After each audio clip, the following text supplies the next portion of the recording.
Hey everyone, welcome back to the Roundtable of Wraith. I'm Chris, joined by Ryan. Ryan, how you doing today? Doing all right, man. Ready to talk some Dusk Till Dawn. I was going to say, it's that time of season again. We got some spoilers. I felt like it happened kind of fast this time in comparison to before. Like all the cards now were spoiled as we're recording this on Wednesday, July 5th. So just kind of over the course of the weekend and then a couple of days after, basically. Yeah, the schedule wasn't drawn out like in the past. They've done okay, Monday there's 3 spoilers and then Tuesday there's 3 more. They kind of did all the light spoilers on Saturday or Friday, a little bit of trickle on Saturday, and then all the shadow spoilers on Sunday. So they kind of got it in, got it out, and then it was cool. They made for a very eventful weekend. All right, so we are talking today light warrior cards, which is Mr. Bolton, and you are a major fan of Bolton. You were actually last week you were brave enough to bring Mr. Bolton out to our local armory and take a little walloping there in the in the process. But so this is a hero from Monarch, and it's kind of, I think one of our local players, kind of mentioned how this is like a DLC patch to some of these Monarch heroes, kind of giving them a little buff here. So anything on the surface, Bolton kind of had 2 different ways to play. You had the Raiden build, which is kind of more of just traditional mid-range, kind of just using the value of the weapon. And then there was also this crazy combo deck, which was using the Centauri Sabers. So just before we kind of jump into the cards here, was there any sort of particular style that you preferred to play the deck as the card pool was previous to Dusk Till Dawn? Yeah, I mean, I like Raiden. I think it's probably my favorite weapon in the game. It always has been since Monarch when we were ripping packs. I just always loved that weapon. The combo build, I always understood it. Like, I get why he has to do it, and he has the ability to with Luminas and stuff like that. But it was never really my play style. I like kind of grindy. Like that's why you play Warrior, right? You want to play those grindy, incremental decision making points and stuff like that, and put pressure on your opponent. Where combo always felt like I just need to defend and then draw the right puzzle pieces, and if I do that before they kill me, I win. If I don't, I lose.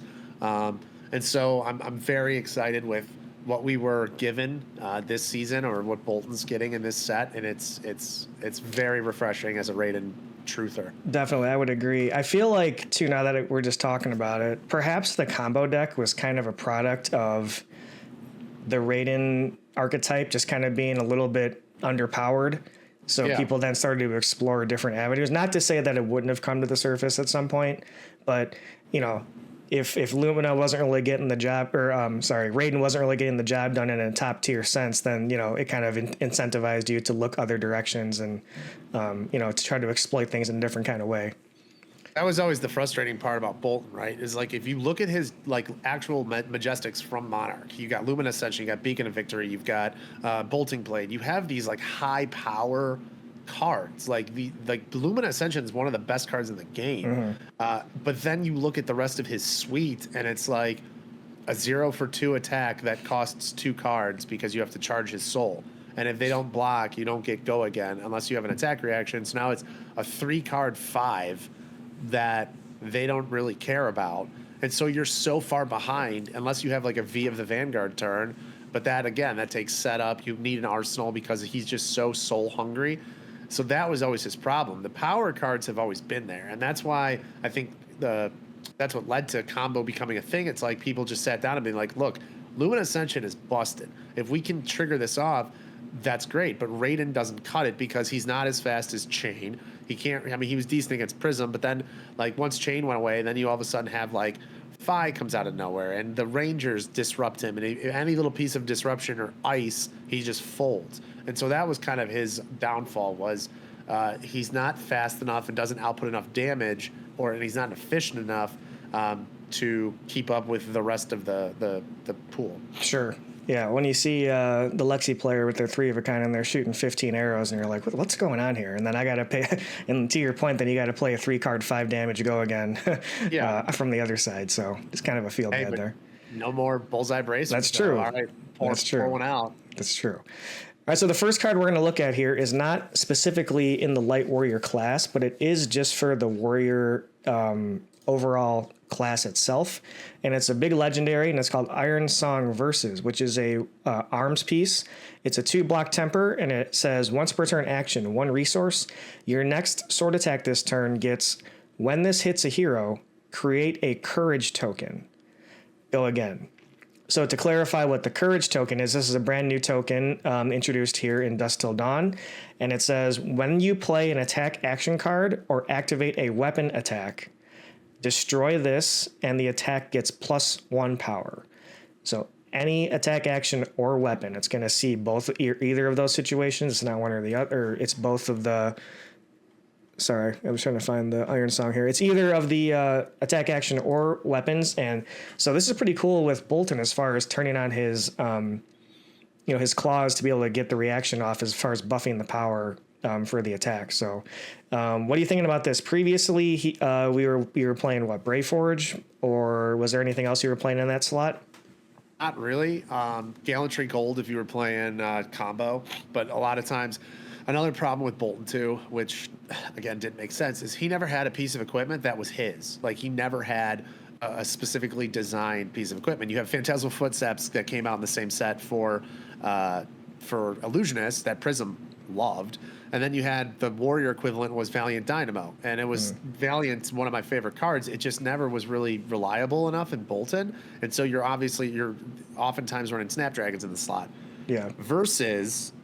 Versus my opinion on this is I think this is the single most important Boltyn card from this set. I think this card alone changed the game, and we're 1 card into this video, and it already changed the game for Boltyn. He runs a very thin deck, so the resource is, or not thin deck, but his resource curve is very low. So he's usually getting away with using 1 to maybe 2 resources a turn, and you sometimes always have 1 floating. This turns on Raiden. It gives Raiden a permanent on hit, not a permanent on hit, but it makes it just consistently have an on hit. And if you do get that courage token, you are just generating extreme value for the next turn for Boltyn, because like you said, his ability is automatically turned on now. So no longer do we have to say, oh, well, here's Bolt of Courage for 3. I hope they block and trigger his ability so I can give go again because I don't have an attack react. Now it's, if you want to start with a Bolt of Courage, now it's that 0 for 4 on hit, draw a card, and I can use Boltyn's Go again to continue on with the chain. So this card is massive. As far as Dorinthia goes, I'm pretty sure she likes it too. I really haven't given Dorinthia a lot of thought because I've been so high on Boltyn, but I can see her running it as well because the Courage token is very strong for both of them. But yeah, I'm very excited about this card in particular. Yeah, for sure. I mean, most of the time, kind of how you were talking about how the turns play out at the back of the turn there, when you kind of just swing the raid and they're just like, okay, I'll take 3, like whatever. Yeah, right. You know? So like this at least gives them something to think about, and you're kind of snowballing a little bit into that next turn cycle, like you were mentioning, and you're not so reliant on them deciding to block when obviously they're decentivized to block in the first place. So yeah, very cool card. I like the art on this card too. It's pretty epic here. Yeah, it's gorgeous. I mean, like the thing that I like about Warrior, and this goes back to what we were talking about at the beginning, I like the decision making, right? Dorinthia is very basic. Her cards are under curve.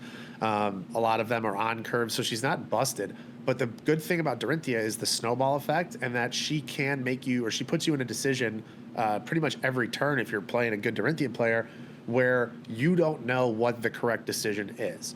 And this card does that for Raiden as well, right? If I lead off, let's say I have a Courage token banked, and I lead off with like a 0 for 4, I charge, and I'm going to give it go again, then I trigger this, and I swing Raiden in the middle. Now I have a couple cards in my hand, maybe an Arsenal card, and this is coming, Raiden's coming in for 3, on hit, make another Courage token. You don't know what's coming in next. I might just end my turn and start with a Courage token, or I might just snowball and get another +1 on my next card and give that go again with Boltyn's ability. So there's a lot of factors now, instead of, like you said, just, all right, I'll take 3 from Raiden, and then I'm going to do more on your turn next turn. Or like on my turn, I'm just going to blow you out of the water with my value. Now it's like, damn, what do I do here? One thing to note, if you are if you're thinking about putting up or pulling Boltyn out of the binder and sleeving him up after this set, This does not work with V of the Vanguard, so you need to use this before you use V of the Vanguard. You don't want to break the chain because this isn't an instant, it's an action. So this would break the chain if you're going to go swing Raiden. So make sure you pitch a yellow or whatever it is, or use your Tunic resource. Trigger this if you have the resources left over, then play V, and now that's all on one chain. And Raiden would get this clause if you attack with Raiden on that chain. So just something to look out for. Yeah, good call there. It's not an instant, yeah. Good call. I think every Flesh and Blood player at some point has probably been punished for closing the chain at the wrong time, regardless of what the class is. So that's definitely a key sequencing interaction to keep in mind. So Iron Song Versus is the new legendary arm. So after going over this, we're gonna go back up here. Let's go to the Soul Bond. Oh, Soul Bond. You're right. Okay, another L. And to your point, Light Warrior legendary equipment. We got one. Got there. And the dynamo from was that Monarch, really cool equipment, but it was just like, it wasn't just vanilla good, it was like matchup dependent, so to your point, it is kind of weird that they gave Prism the boots, and it's like they got Carrion Husk, and it's like these are super good things, and Bolton just kind of got pushed to the side, and like, you get these little blocking boots, but that's about it.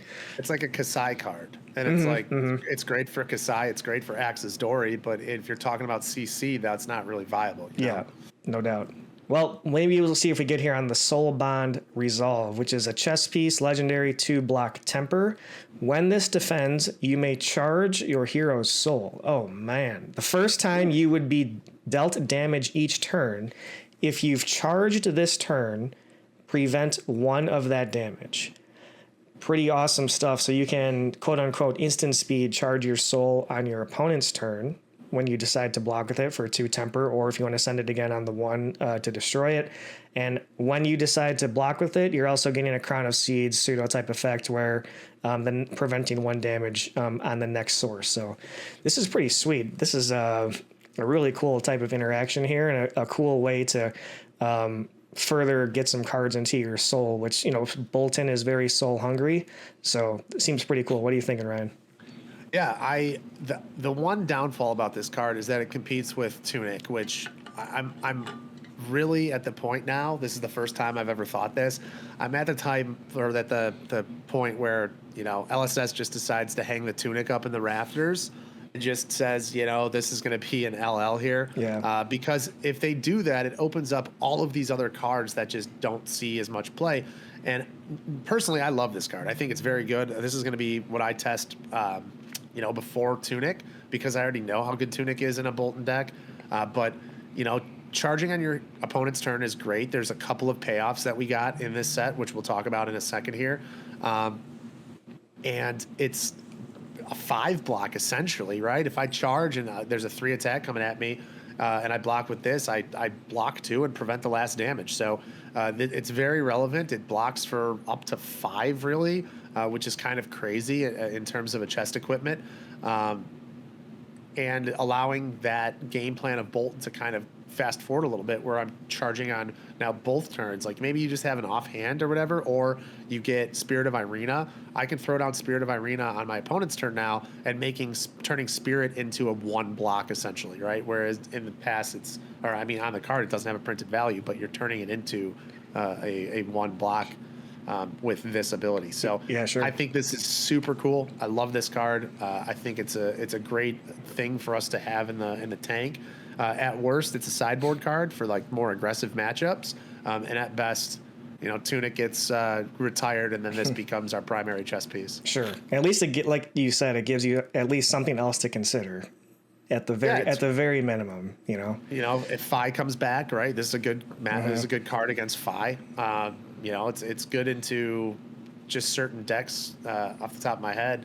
Yeah. It is interesting to note that it says the first time you would be dealt damage. So this has to be like we kind of talk about the combat chain sequencing. You can't wait on it and like block a go again later on, right? Unless you fully blocked out that first thing that they had done, because you wouldn't have taken damage in that instance. Right, and you can't trigger this ability twice. Mm-hmm. like you can charge twice, but you can't prevent another piece of damage. If they do break the combat chain, you can't block with this again and then get the ability. Right. It is cool though how you mentioned like if you block with the resolve on your opponent's turn, you can charge, like just say the highest case scenario is the Spirit of Irina, and then you're putting it in the battlefield, but you're also getting some just incidental value now from charging, like because normally in the past the charge card, the only value of it was going in the soul. It did nothing else for you at all in the moment, right? So this at least gives you like a little bit more of like a, hey, at least we're going to try to prevent 1 damage. And they've played into that a little more with that Soul Forge mechanic that we're going to get to in a second too, to kind of pay you off for charging. So it's definitely a good way to kind of get the value up on his, inherent card disadvantage of charging the soul. But and if the cool thing with that second clause too, if he ever gets like I know I'm being very greedy now, but if he ever gets like a defense react or something like that allows you to charge, this is a kind of a static effect. You don't have to charge through this ability in order to get that prevention. So if he ever gets a majestic E-react that says charge your hero's soul, now you're being able to combo it with this to prevent more damage. Sure. Yeah, I guess that because Soul Shield doesn't technically count as charging your soul. No. It just goes into the soul after you use it, or the combat chain closes, or whatever it may be. Yep. So interesting little interactions there. Or lack thereof, should I say. So after the resolve, we have, do you want to talk about the bannerets or the other ones first? The other No, I think the bannerets are pretty good. Gotcha. So jumping off point here. The bannerets were the Buy a Box promo, I believe, which are one of the first cards that they unveiled for the set. And it's a series of 3 bannerets. There's the Courage, the Gallantry, and the Protection. And these all feature a new mechanic, which is called Soul Flare. And that's basically a benefit to putting this particular card into your soul as a charge. So for example, the Banneret of Courage says when this is charged to your hero's soul, create a Courage token, as the name would imply. The Gallantry is making a Quicken token. We know that token from the past. And the last one, Protection, is the Spellbane Aegis token. And that one is prevent 1 arcane damage? And it stays out there. So the next time you would be dealt arcane, destroy this and prevent 1. Gotcha. But it's not like it doesn't go away at the beginning of your turn or something like that. Nice. It stays there until it gets popped. Gotcha. Correct. So these are also all yellows, and they're all 1 resource to play, 4 attack, 3 block. But I don't really foresee a lot of times you're going to be swinging with these. You kind of want to get that charge value, but maybe I'm wrong there. But what do you think about this series of banners? It seems like just getting this density of payoff for charges is going to be pretty big for his deck. Yeah, I mean, even expanding to the rare bannerets, the Resilience, the Salvation, and the Vigor.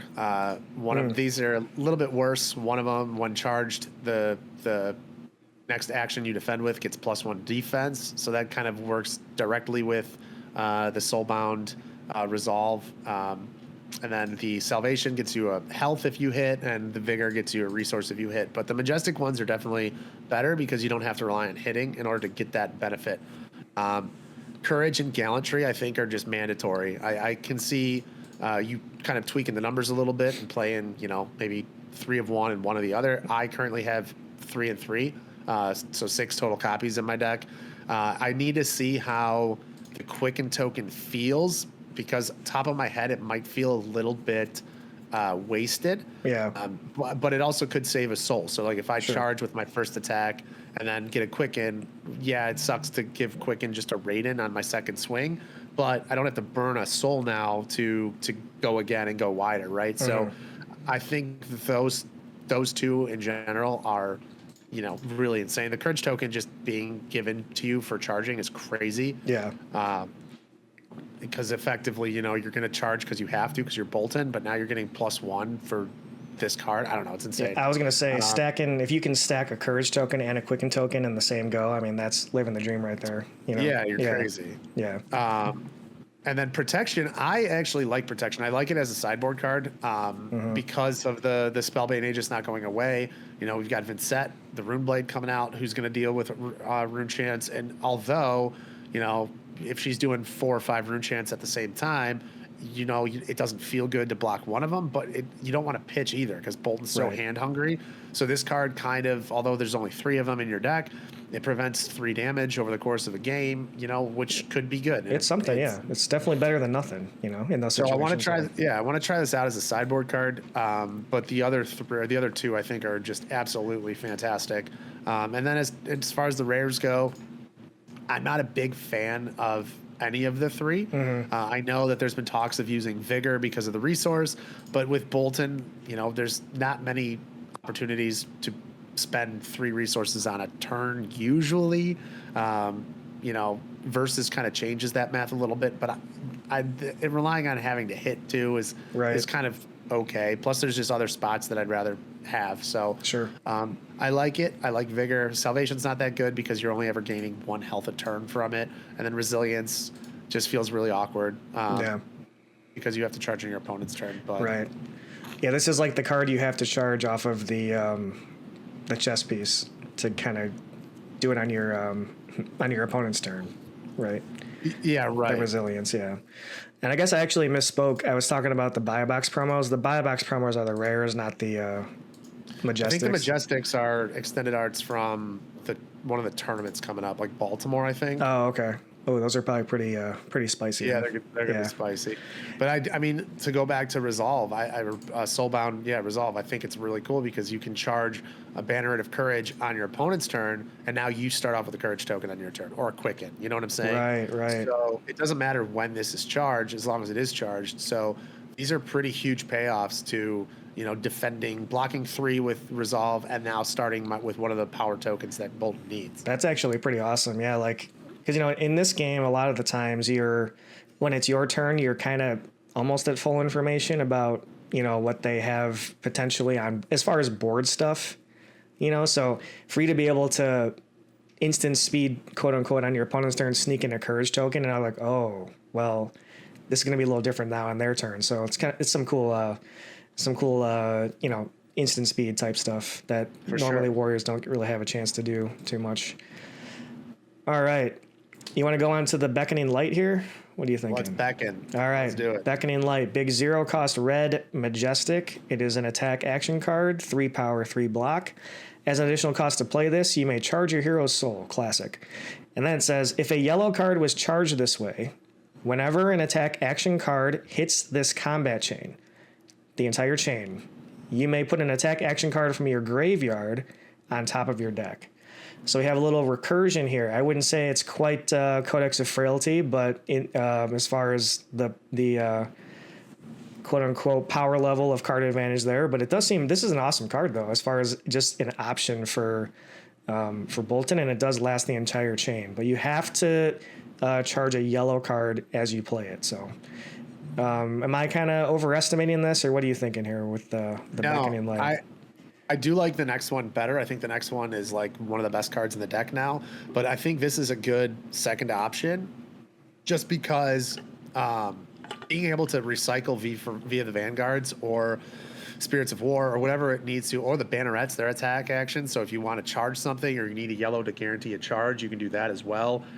Whatever it is, being able to get back those threats seem really good. Like you have still Valiant Thrust is still a great card. You get in +3, right? So if I can recycle a Valiant Thrust, charge, get to that next turn, now I'm threatening a ton of damage. It's great. I like being able to sculpt my hand a little bit. It is kind of threatening. It's still a classic 0 for 3, but I understand why they made the 0 for 3s. If you have this card or Spirit of War with a Courage token at the beginning of your turn, you're in business. And so I do like this card. I like that it's a 3 of, because if it was in the other colors, you wouldn't play it. Recycling is never a bad thing in this game, especially when you have late game where you can recycle actual threats that your opponent's going to need to deal with. Like, let's say you're against Prism, right? And you want to recycle Celestial Cataclysm to get a popper back in your hand. That's an option. So I think it leads to some really interesting lines that make me really like this card. For sure. So speaking of the Spirit of War, this is a 0-cost attack action again, 3 and 3. As an additional cost to play this, you may charge your hero's soul. If a yellow card was charged this way, Spirit of War says, whenever an attack action card hits this combat chain, create a courage token. Oh man. Yeah, this is the gas here, huh? Oh yeah, I mean, think about it. If you're going in with guaranteed go again with this card, and you lead off with this card by itself could be a 0 for 5, a 0 for 6, depending on what your hand looks like and how wide it is. Which those are pretty good. That's pretty good math, especially for a Bolton player who's used to just 0 for 1s. But just being able to continuously go down and down.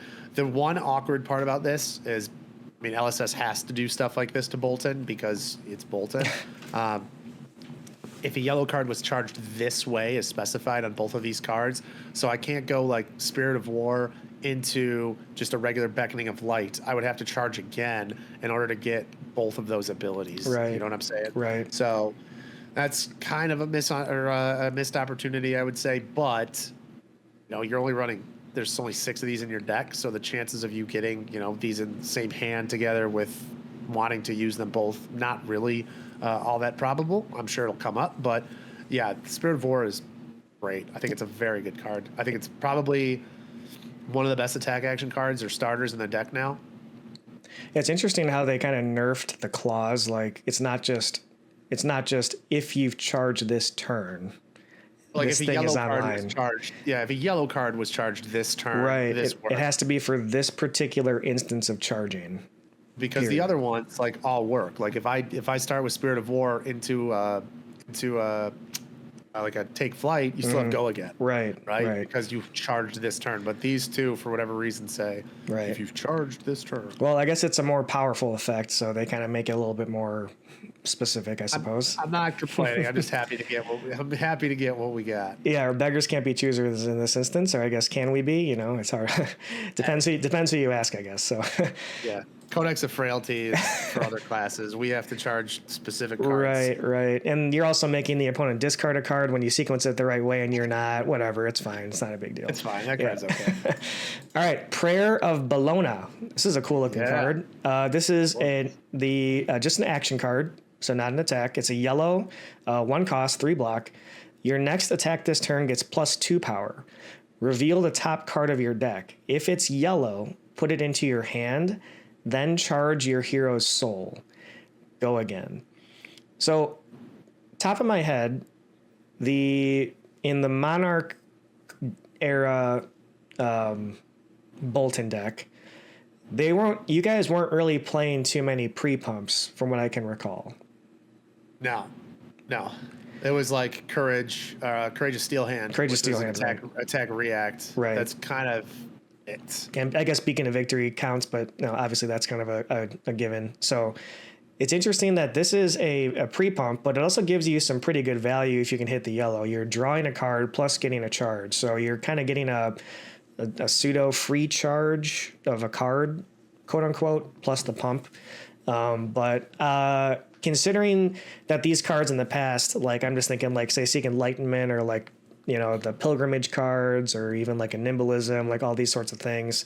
If you didn't play those in the past, is this one good enough to sneak into your list? And it is a yellow for that yellow synergy too. But what do you think about this guy? Again, I think this card is insane. Like I think this is, I mean, I don't know. It's like they took all of the needs that Bolton had and they like gave it to like they just released all in the set. Everyone was distracted by all the angels and all the beautiful art. Yeah. And Bolton was just getting bangers like this. So, Levi, good friend of the channel, good friend of ours, when Deadeye was spoiled, he was running it in his Azalea list as a 1 for 3, which that's a better rate because it's a yellow. The Deadeye's a yellow card too. And it was a 1+3 with a black 3, which is obviously better. But this is just at worst, it's a 1+2, which might seem bad. But if you do hit that extra clause, now I can charge. I get to draw a card. I can charge any card in my hand. Right. So it doesn't have to be the card you draw. Right. And so you get to kind of craft. You have a Banneret. If you have Spirit of Irina, if you reveal Spirit of Irina, whatever it is, now you're charging. You're getting go again. You're drawing a card. You're scripting your hand. Your first ability or your first attack is going to have go again. Because you can use Bolton's ability automatically. It doesn't have to be a light attack. So if you're playing Command and Conquer or something like that, now that's coming in for an 8 go again. because of Bolton's ability. Right. So it enables a lot of threatening attacks. If you play this into Spirit of War, right now that's coming in for 5 on hit, make it courage. You probably drew another card that you can combine with Spirit of War. So this card allows, or like kind of makes way for some extreme power plays. And if it's not there, or if your yellow density is down because it's late game, you can always charge this card. It's a yellow charge. It blocks for 3. So it's not one of those cards where it's like, hey, I'm gonna windmill slam it every time I get it, but it's just a really, really awesome resource to have that we haven't had before. Card draw and charges is just great. And it also, speaking of the previous card, which is the Spirit of War, the Beckoning Light, So if you can somehow, get this to go off first, and then you get to trigger it, and you get to choose what you put on top, and you're guaranteed that yellow action. Because I'm sure we've all flipped a blue on a rabble before, and it doesn't feel great. So, to kind of guarantee you have that on top, that's a pretty cool interaction. There's going to be some horror stories. People on the internet are going to scream about how bad this card is because of the variants, but I'm just happy to have it. I'm glad that, it replaced itself in your hand. You get to charge, and it's a +2 to any attack, which is, pretty rare for sure for this game. For sure. And in classic Warrior fashion, it's also a 3-block. A lot of these types of cards and other classes are 2 blocks. So, right. Definitely a boon there. Not much to complain about. Yeah. Indeed. All right, so those are all the M's, and we've already talked about the bannerets. So we have, did you want to go to just keep going on the list here? So Beaming Bravado, we can kind of keep going down from there. Yeah, let's do it. All right, so now we're into the cycles here, and this is the first card is a rare called Beaming Bravado. It is a 0-cost, 3-power attack, 3-block it for the red. Usual thing, when you play it, you can charge your hero's soul. If a yellow is charged this way, it gets +1.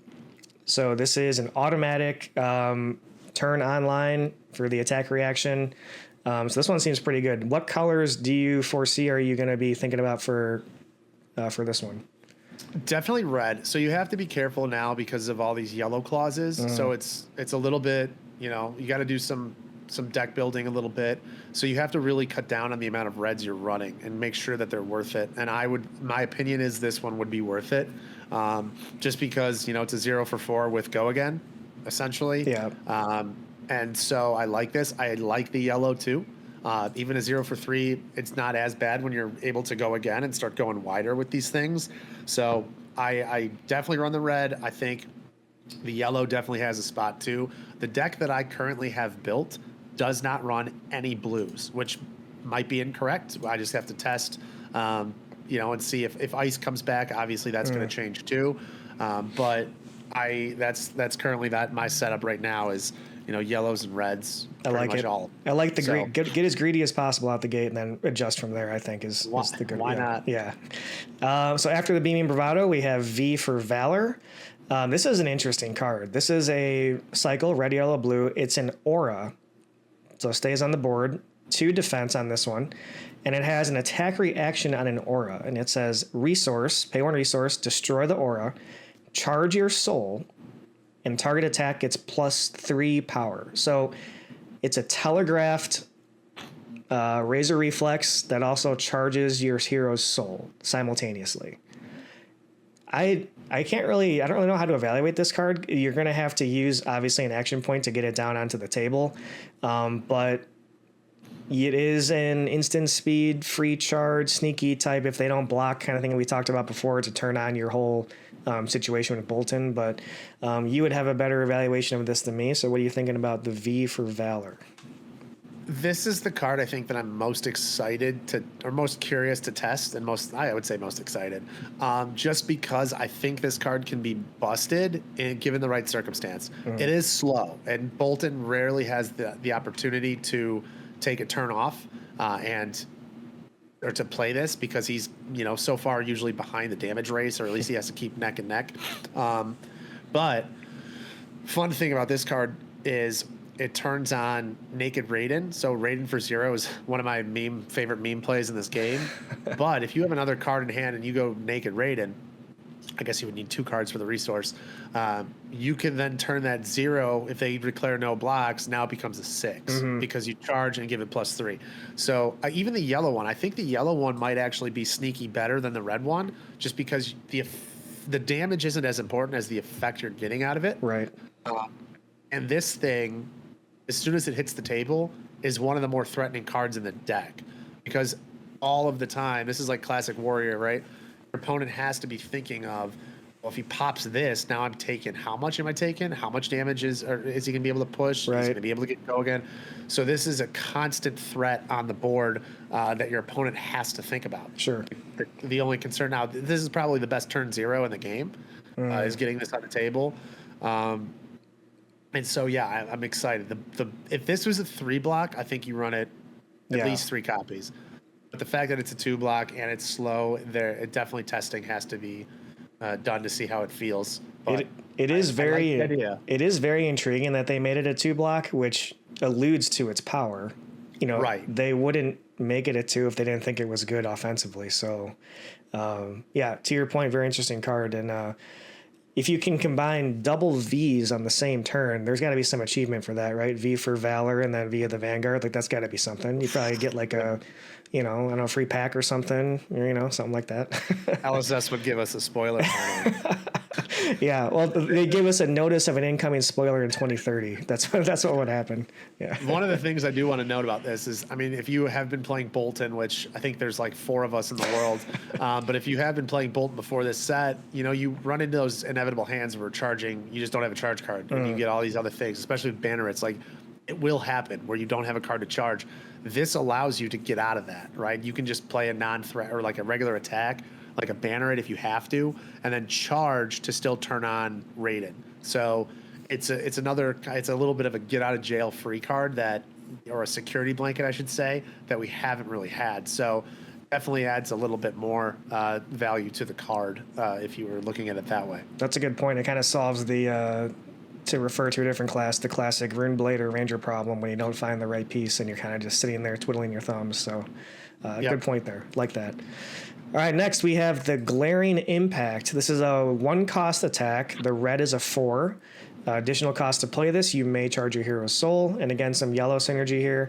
If a yellow card is charged this way, it gains overpower. So overpower was a new keyword maybe a set or two ago. I can't recall. Dynasty, maybe, was overpower? Yeah, I think you're right, yeah. And it says this can't be defended by more than 1 action card. So red is a 4, yellow is a 3, and the blue is a 2. So it kind of seems like an interesting way to maybe get some late game, finishing dominate type things going on. But as far as colors and density, what are you thinking about the Glaring Impact here?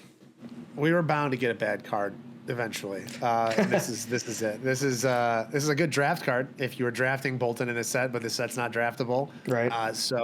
This card, tuck it away. It's cool. The art's cool. He's fighting like this little volcano demon thing. But that's as far as my evaluation on that goes. There's just other good cards. Overpower's not really that good.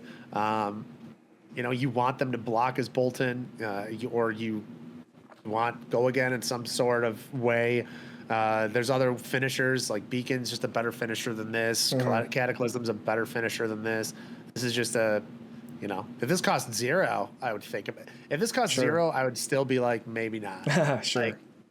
Like there's still other better cards, but the fact it costs 1 is just kind of trash. I saw I think the guy, the TCG talk guy, I don't know if he's ever unveiled his name, but yeah, Ted. He's a Loops guy. Okay, his name's Ted. Okay, TCG. So he had some tweets this week about how he is fully convinced that this set was originally a draft set. So I think that's kind of some sentiment that's been going around, and cards like these certainly kind of point to that. Like, I mean, I guess too they're also, if they want to support casual play and they talk about Commoner being a format they want to support, they kind of have to print chaff like this. But I guess we're just not conditioned to this being in a supplemental set, but they've kind of changed the paradigm of supplemental sets starting with the last one where they kind of juice up a couple classes with a ton of stuff. And then everyone else gets like a couple pieces where, back in the early days, it was like everyone kind of got the same amount of stuff. So it's just kind of a different way to think about how they're going to juice cards into these different classes in these supplemental sets. But yeah, this this set is weird. I mean, Bolton, Levia, Prism, like they all, and Vincent, like they all got fleshed out. They all got cards. They got cool things. But then you have like, there's one Guardian card in this set. Like it's a Bravo specialization. Like it's like very strange. Yeah. But you know, cards like this make me think that it was definitely intended to be a draft set, and then they kind of pulled the plug on it. I guess maybe an early LL like changed things. Like Prism's LL was like, oh damn, we gotta restructure this a little bit. I don't know. Right. Maybe just kind of accelerated the timeline where they wanted to get stuff back into if they wanted to wait another set to have this be a draft set, or who knows, whatever it may be. But all right, glaring impact. Not going to have an impact on CC, I'll tell you that much. All right, light the way. Look at him with the sword. He's just in there fighting the demons. It's on fire. You can see everything. It's a torch and a weapon all at the same time. All right, it's a 0 cost, 3 power attack. You may charge. Shocker. When this hits, if a yellow card was charged this way, it gains go again. So this is another this way charge, not charging this turn. 3 power on the red. And what do we hear? 2 on the yellow and 1 on the blue. So are you going to be lighting the way in your list, Ryan? It's like they have to throw in, I feel like they just throw in extra clauses to Bolton to be like, they're never going to care. Like they take him enough abuse as it is. Let's just throw in one more clause. It's like almost like Stockholm syndrome. Like where we're just like, oh, we'll take it. Like when this hits, it's just such a bad clause. Yeah. Like, I get it. Look, here's the utility, right? A 0 for 3 with go again is below rate still, right? Phi has 30 of them, and they all do the same thing. Yeah. I think they are they're overplaying Bolton's ability here a little bit, where they're like, well, they don't want it to hit, so they're just going to block it, and then you get to use Bolton's ability anyway. But then they start printing like more 3-block non-attacks, where if they have one of those in hand, then you just get shut down. You're done, yeah. Unless you have a backup, right? So I want to like this card. You're probably not going to play yellow or blue. The red one I want to like, but I feel like if your whole turn is reliant on this card hitting, like Soul Bead Strike for Ninja doesn't see a ton of play. It's mostly a blue 0 cost that gets pitched, and it has the same ability, right? So if you're banking your entire turn on this card hitting, you're going to have a bad time. For sure. And so I like it. I like the sneakiness of it. I wish it was just, if a yellow card was charged, it gets go again. There's no problem with that. Right. No problem, right? You already have one narrowing. It has to be a yellow card that was charged, so get go again. Sure, that's fine. The hit part kind of when you break it down like that, it does make you think about Running Renegade, Rising Resentment, like whatever, all the stuff. It's just like they just have like 50 of them, and just because, and there's no clause to turn it on to do so. And this one, you're sacrificing a card for possibly getting it, and they're probably not going to let you get it anyway. So, like, if this was 0 for 3, if you charge a yellow go again, no one would complain. Right, no one would say a word. They'd be like, oh, that's pretty good. Bolton needed that card, right? Right. Like, no one would say a thing if it was just, if a yellow card was charged, it gets go again. I'm going to call up James White when we're done here, and I'll get him on a call. We'll get him to retro this errata. Now, this is good if you have a courage token out, right? Because it's now you're guaranteeing it, and then they might just be like, hey, I might, not block anyway because he's going to get go again anyway. So just give him a 0 for 4 go again. That's fine. So it does get better with courage, but I would rather start my turn with way more threatening things than if I have a courage. That's a pretty narrow ceiling there to try to navigate. Yeah, right. For sure. Right. Yeah. Like Bolt of Courage with a courage token out is infinitely better than this. Sure. All right, lighting the way. Maybe stuck in the dark. We're not sure. All right, Resounding Courage. So here's the first attack reaction we got here. 1 coster. It says target light warrior attack. Light warrior attack. It does not specify attack action card or weapon. It can be anything. +3 power. If you've charged this turn, create a courage token. This card seems sweet, and it's also a 3-block, which is really cool.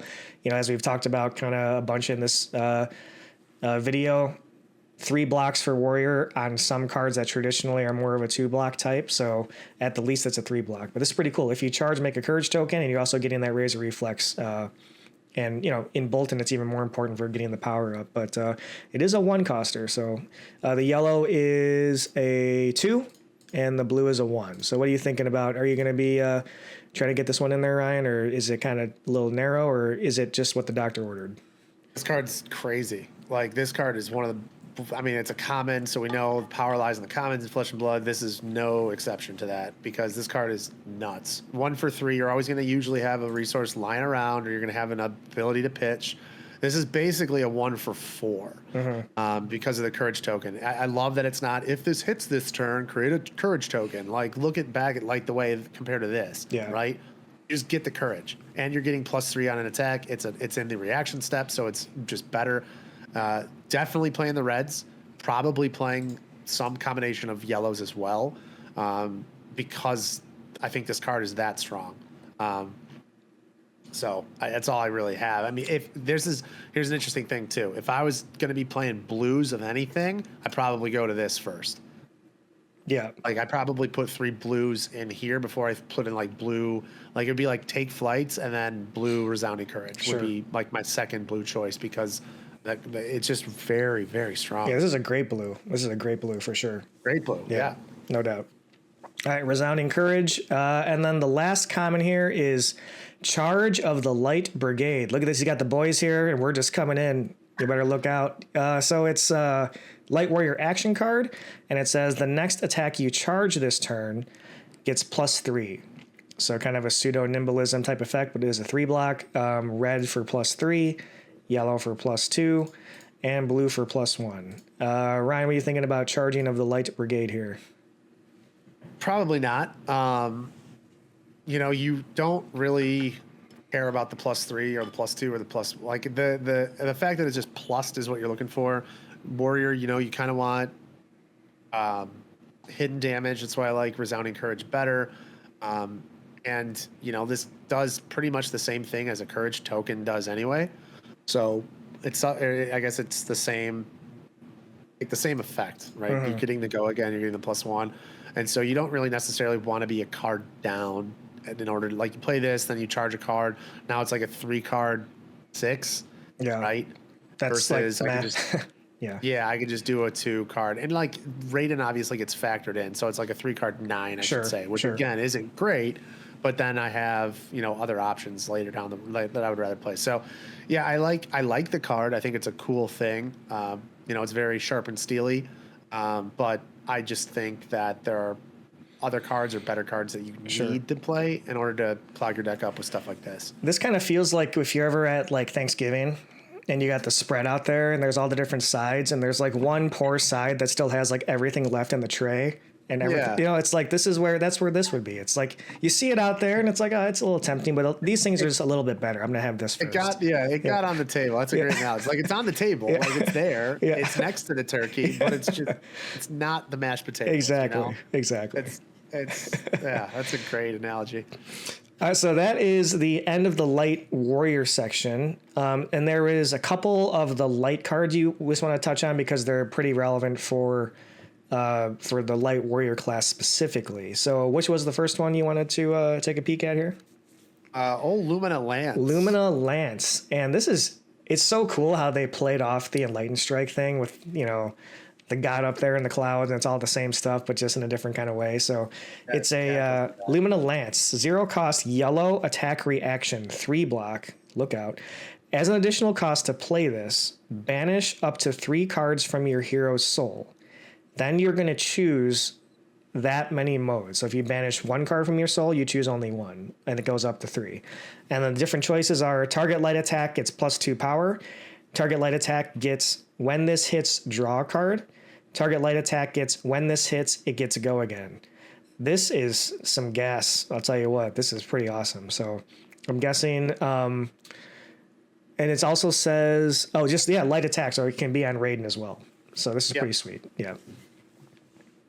Yeah, I don't know.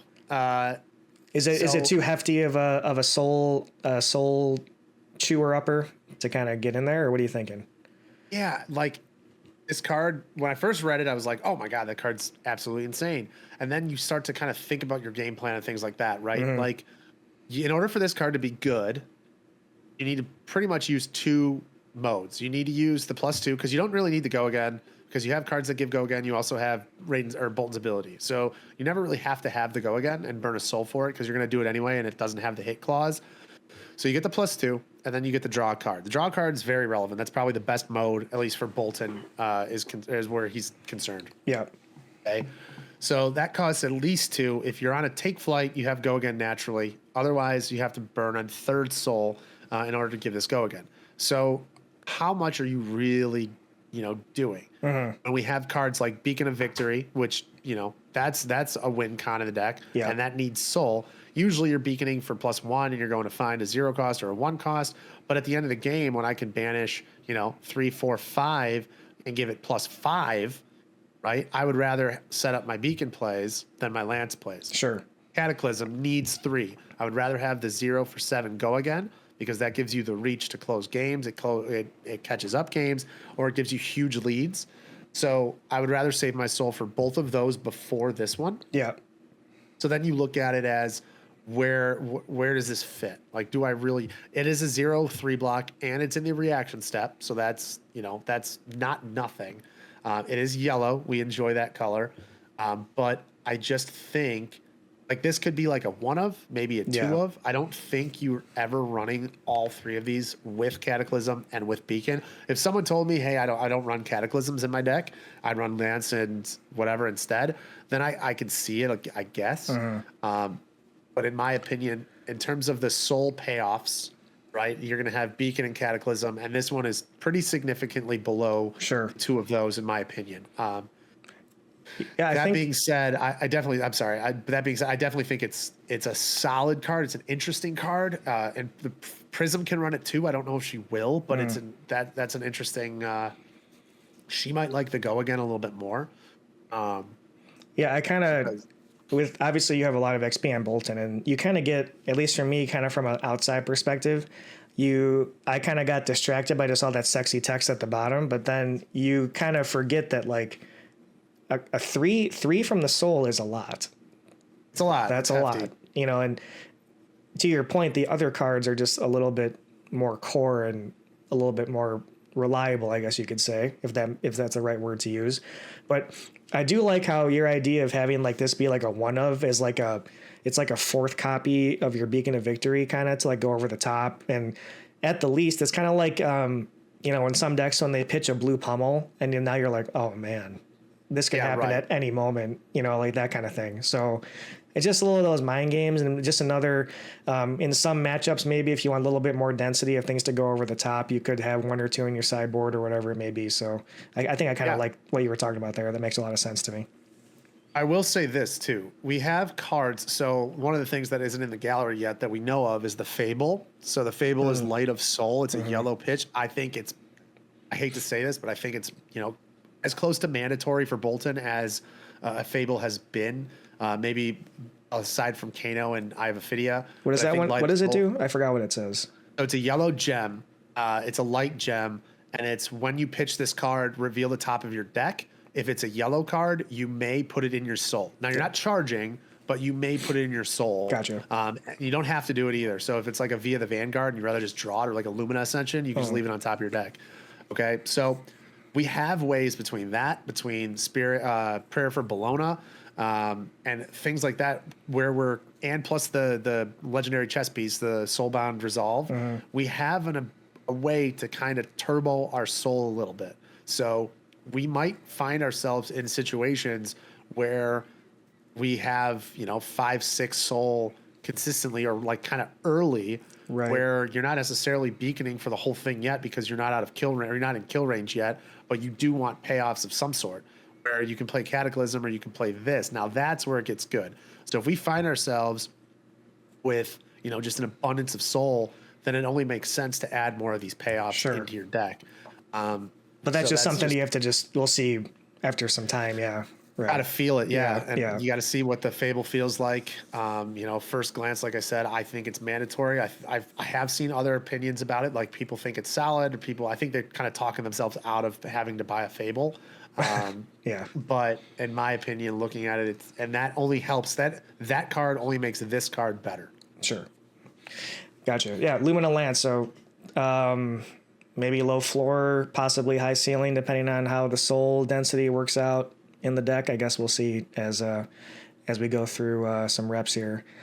So it is cool that they've made the red attack and light and strike. They've made this now yellow light attack reaction and light and strike, quote unquote. So they got to make a blue one now of some sort. Well, they have Cataclysm too. It's the same guy. Right. Good call. All right. What was the other one you wanted to look at here in the light section? Yeah, let's take a look at not Blister, Searing Ray. Searing Ray. Here we go. Okay, so this is a light attack action card. 1 cost, 4 power for the red, and it says if you have a yellow in your pitch zone, it gets +2. So 1 for 6, so kind of like a Valiant Thrust type. Or what's the other one? Isn't there a Battlefield Blitz gives go again, right? And the Valiant Thrust is just the big attack power one. +3, yeah.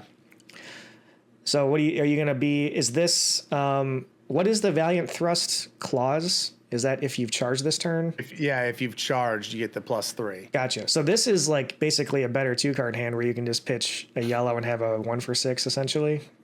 Yeah. So that's kind of my thought. I don't know if this is going to make the cut. Yeah. A 2-block kind of hurts, but this isn't a way to kind of get around. If you don't have a charge, you can give something go again. And granted, now Raiden's not turned on, so that's kind of worse there. But it's just an interesting, like, hey, if I have 2 resources, I play Take Flight into this or Raiden into this, and now I'm 6 out of nowhere.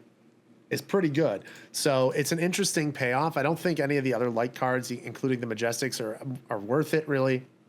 But it is an interesting. This was the one that kind of caught my eye in terms of like, hey, if there was going to be something that's playable of all these quote unquote draft cards, this would be the one that I could see breaking into our CC deck. Sure.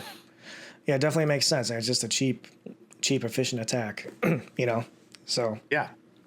Searing Ray. So that is all of the Light Warrior card. Oh, do you want to talk about the Beaming Blade really quick? The weapon? Oh, yeah, sure. We kind of skipped over that one. So this is a new Light Warrior weapon, 2-handed sword. Once per turn attack, 2 resources to attack.